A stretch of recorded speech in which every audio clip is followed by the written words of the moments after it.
Yeah, I'll react to that, sure. Hey guys, let's learn. How did Germany plan to conquer Britain in World War II? Preemptive flight. Um, I know that they tried to establish air superiority in the Battle of Britain to even start this, and that failed. But even if they did, was that it for Britain? Like, was it only a matter of time before they have to surrender if they lost the air war? You still have to get through across the English Channel and through the amazing British Navy, but if the Germans have the air power on their side, I'm assuming it's going to be much easier for them to do that. So, yeah, let's learn, guys. Knowledgia, great channel. Original link to the video, top of the description. My name's Connor. If you're new, I'm from New England, USA, Rhode Island. Switch those. Let's learn. Let's go. Hope everyone's doing well. It is the year 1940. What was unthinkable 20 years ago when the German Empire was defeated has just happened. Germany was again a very powerful nation, more radical than in the previous war, and expanding aggressively. What was thought to be more of a diplomatic problem quickly turned into a military one. After uniting with Austria and gaining lordship over Sudetenland and Czechoslovakia, Germany started a new war after attacking Poland, Denmark, and Norway. No huge offensive was made from the west to stop them in the first phases of the war. The Allies thought they could stop the Germans in France as they did previously, but the unthinkable happened. On May the 10th, 1940, the Germans attacked. France, the country that resisted more than 4 years in the First World War, collapsed in just 46 days. The United Kingdom was next. Having this rapid victory, the Germans secured the western flank. Having this plan prepared in mind in order to achieve a greater chance of winning than in the First War, the path was almost clear for a campaign in the east. But fearing the Royal Air Force and probably a maritime landing on the coast of France, the goal was to knock Britain out of the war. The Germans hoped that they could force the UK to negotiate peace and make an invasion unnecessary. The German High Command recognized the visible logistical problems of a seaborne attack facing the Royal Navy that controlled the English Channel and the North Sea. On the 16th of July, the preparation of Operation SeaLion was ordered, as a potential amphibious and airborne assault on Britain was to follow, only once the Luftwaffe had air superiority over the Channel and southern England. This video was brought to you by Warpath. Warpath is a real-time strategy game set in the thick of World War II, taking you on that. One of the things that, obviously, guys, I'm going to watch through the sponsor here and make sure to, if you're interested and you learned it here, to use their promo codes and links. But the thing about that's just not a thing in North and South America, not to say there weren't wars and battles of Native Americans prior to European conquest over there, but that, I mean, I'm looking at a map of plans to invade an island that has been done before, and that the Romans and Julius Caesar, it's just learning about things that have, about areas that have such millennia of layered history is so cool. Warpath is a real-time strategy game set in the thick of World War II, taking you on that journey. But this time, you are in control of your army. As a commander, you make the decisions, choose your fights, and select the type of infantry you want to support your attacks. Also, because you like history, by playing Warpath, you will have an authentic World War II experience. Whether it's famous tanks or niche guns, Warpath has ultra-high precision with realistic models for display and makes you re-experience every classic battle as a commander in PvE mode on the real terrain with familiar battlefields and cities. Each unit can be assigned individually, while tactics can be realized through fine operation, and the system allows you to upgrade your strategy. With the independent body collision design, you can process in-depth strategies such as surrounding, interspersing, and blocking position restriction. Play this amazing game and support my channel by clicking my link in the description and using my code to get your rewards. Use the code, guys. In November 1939, the High Command of the German Armed Forces reviewed the potential for an air and seaborne invasion of Britain. Germany started to prepare its army from 1933 onward. Sorry.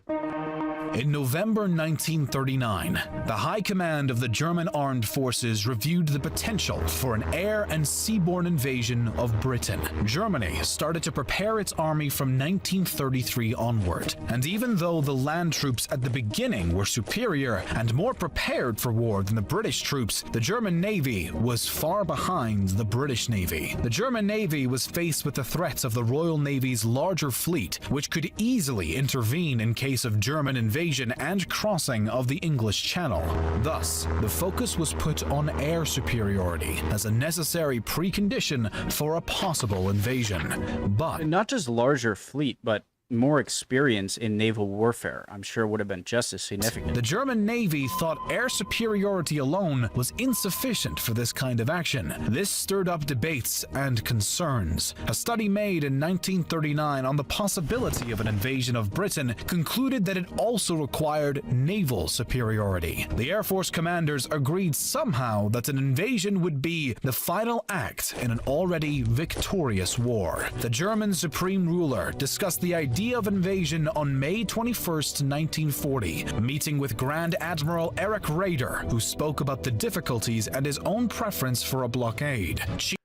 Of course, if I'm Britain, after the fall of France especially, I would want to mine the hell out of the English Channel. Chief of Operations, who spoke about the difficulties and his own preference for a blockade. Chief of Operations Staff of the Armed Forces had a report made on the 30th of June. He describes the invasion as a last resort once the British economy had been vastly affected and the German air forces had full air superiority. Thus, the Chief of Operations Staff reviewed options to increase pressure on Britain to agree to a negotiated peace, as it was said in an address to the German Parliament.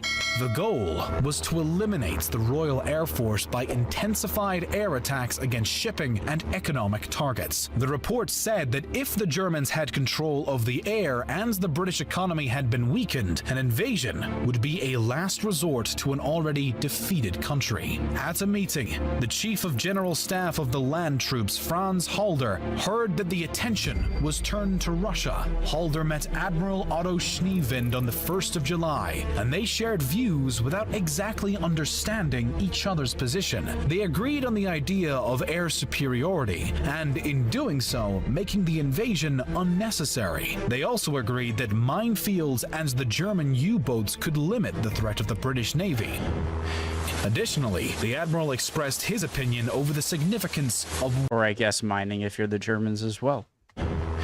Additionally, the Admiral expressed his opinion over the significance of weather conditions. On the 11th of July, it was agreed that the invasion would be a last resort, and the Air Force Command advised that gaining air superiority would take 2 to 4 weeks. The German Führer met his army chiefs von Brauchitsch and Halder on the 13th of July, where the officers presented detailed plans in the case that the Navy would provide safe transport for crossing the Channel. The two army chiefs were surprised that he took almost no interest in the invasion plans, probably considering that focus should be put on the expansion into the east. But on the 16th of July, he issued Directive Number 16, ordering preparations for Operation codenamed SeaLion. It was considered by the Navy that 10 days would be needed to get the first wave of troops across the Channel. On the next day, Halder dismissed the Navy's claims and required a new plan. Disagreements and doubts existed between the Navy and land forces, while the Air Force was more confident in its actions. At a meeting with the Army, the Navy proposed a delay until May 1941, when the new battleships, the Bismarck and Tirpitz,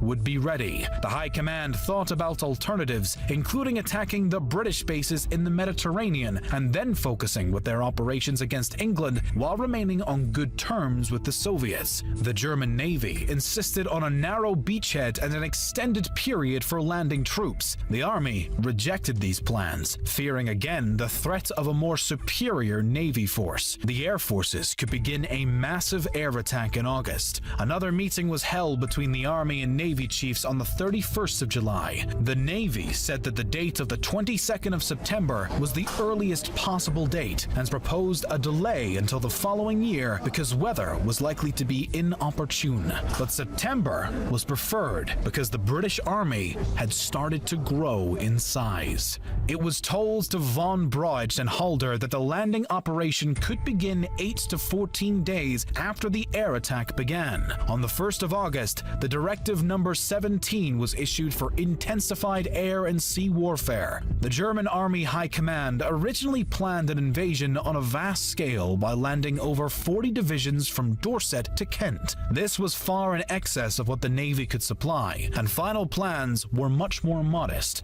calling for 9 divisions to make an amphibious assault on Sussex and Kent with around 67,000 men in the first echelon and a single airborne division of 3,000 men to support them. The Navy wanted a front as short as possible.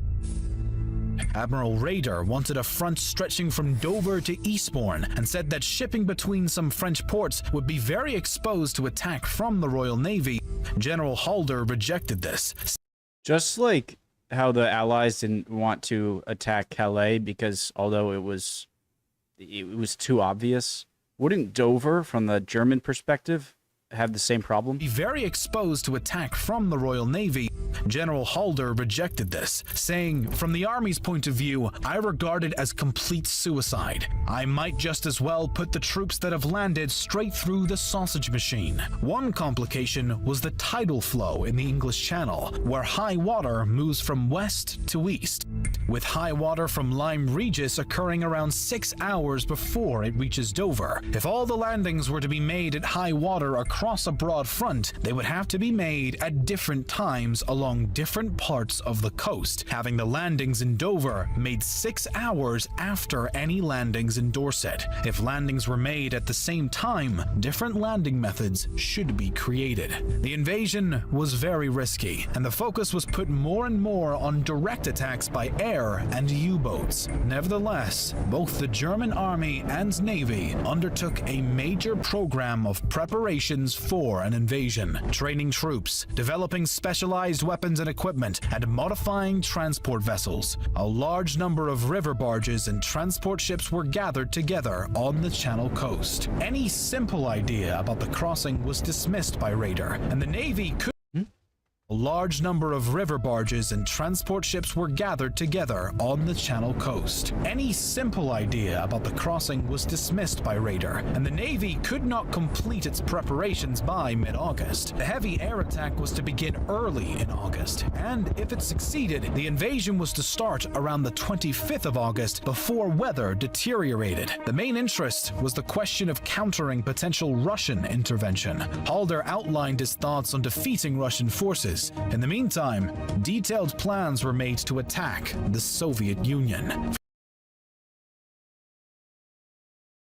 Russian intervention on behalf of Britain here? August, before weather deteriorated. The main interest was the question of countering potential Russian intervention. If the Russians were clearly not ready for warfare with the Germans for Operation Barbarossa, and the Germans knew that, then why would they think the Russians would risk war with Germany, despite it going to happen anyway? But they don't know that yet. And having the ability to send forces or aid in some way to Britain. Did I hear that right?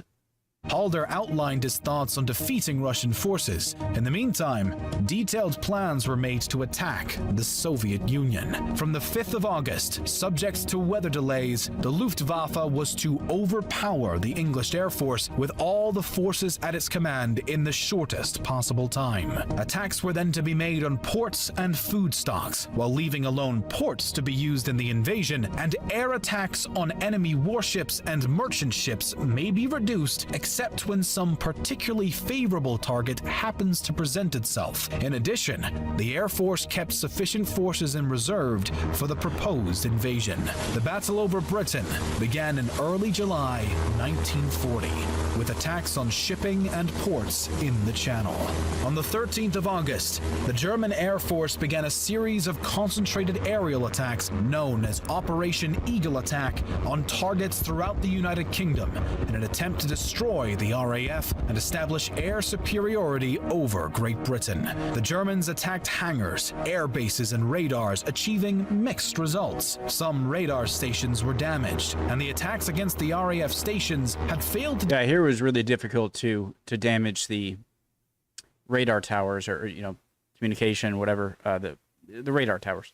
Was that because they're like a skeleton metal structure, you probably have to hit it pretty dead on to cause a bunch of damage. Destroy them. The Germans had not achieved a degree of success as they expected, but the German air strength had reached acceptable levels and stated to be a great danger against the Royal Air Force. The change of focus of the bombing from RAF bases to bombing London, however, turned this operation into a short-range strategic bombing operation. The effect of the switch in strategy is disputed, as some historians argue that the change in strategy lost the opportunity of winning the air battle over Britain, while others argue the Germans achieved little in the air battle and the Royal Air Force was not on the edge of collapsing.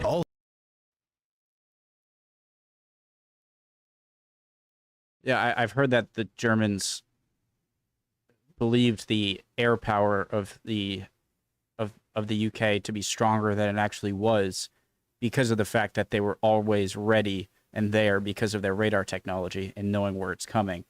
And that was kind of a cool fact. Lost. The strategy is this short range. And when I'm thinking of German bombers, I did the Americans and British have more capable bombers when targeting Britain than... Because I think of fighter planes when I think of German bombing of place in London. I don't really think of carpet bombing. And so did they just not have the capability of doing that, or am I just wrong and they actually did have that? Strategic bombing operation. The effect of the switch in strategy is disputed, as some historians argue that the change in strategy lost the opportunity of winning the air battle over Britain, while others argue the Germans achieved little in the air battle and the Royal Air Force was not on the edge of collapsing, also considering that the Germans were pushed by time and by weather. It's debatable if the Germans could have achieved total air superiority over the English Channel and southern part of Great Britain. Considering the scenario that the British losses were severe, the RAF could simply have withdrawn northward and regrouped and been redeployed if an invasion was launched. And even in that case, Operation SeaLion had a high chance of failing, mainly because of the weaknesses of German sea power compared to the Royal Navy. The record of the Luftwaffe against naval combat vessels up to that point in the war was poor. As in other past cases in history, the Royal Navy assured the protection of the islands. The German Navy, already numerically inferior, had lost an important part of its large modern surface units in April 1940 during the Norwegian campaign, as these were the very warships most suited to operating in the Channel Narrows. The U-boats, on the other hand, were meant for destroying ships, not supporting an invasion. As Britain relied on its powerful fleet, they did not want to lose their most powerful advantage. The fleet of the defeated France was a very powerful one. France fell to the Germans and a pro-German government was established. Didn't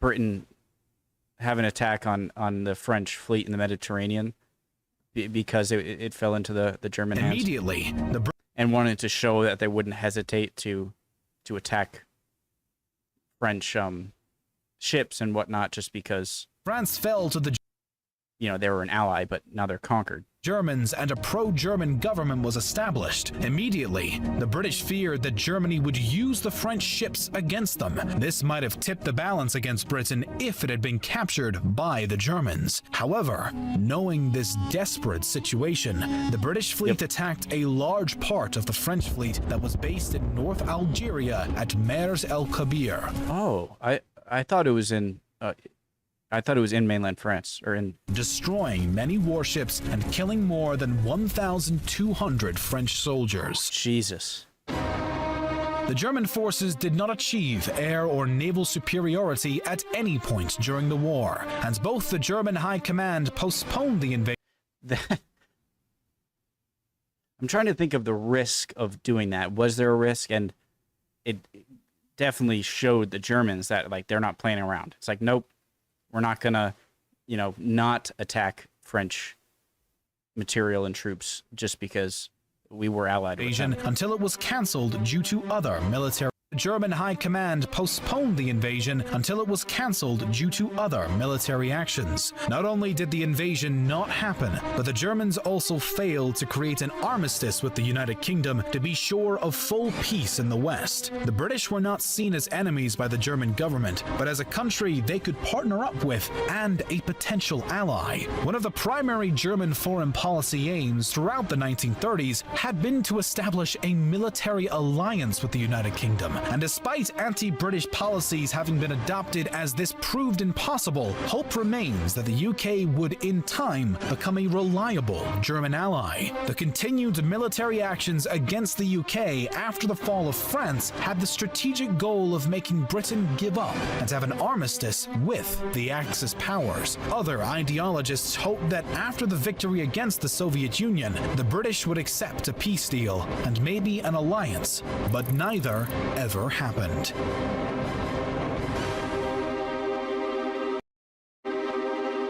A big thank you again to Warpath for sponsoring this video. I know that I hear people say, and I've learned from videos that German victory in World War II was, despite failure in Britain,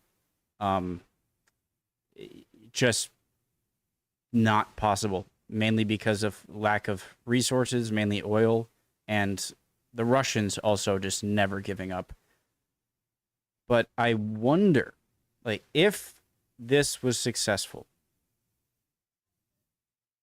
and Great Britain either was conquered, invaded and successfully invaded, or gave up and signed an armistice, well,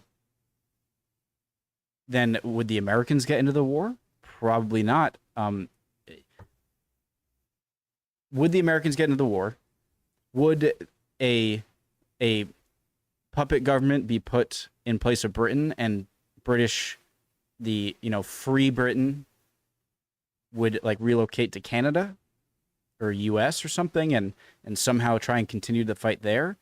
But I know that a major reason for success of the Russians in the East after Stalingrad was due to a lot of British and American support through material in getting it to Russia. And so if Britain falls, then they're not going to be helping Russia out. They can't. They have no capacity to help them out anymore. Their land isn't theirs anymore. It's conquered. Or at least it is theirs, and they're not going to, and they were beaten by the Germans, and they're not going to then be able to give stuff to the Russians.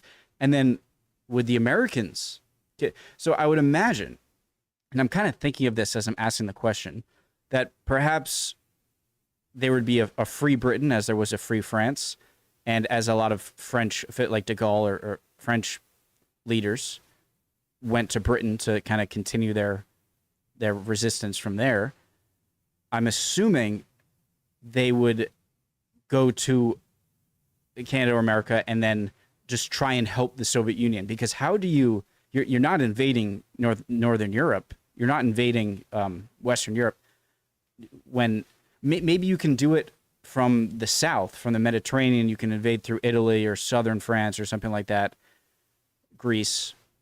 But what happens?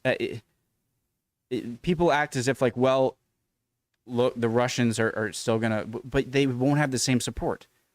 Pearl Harbor isn't happening until, you know, December 1941.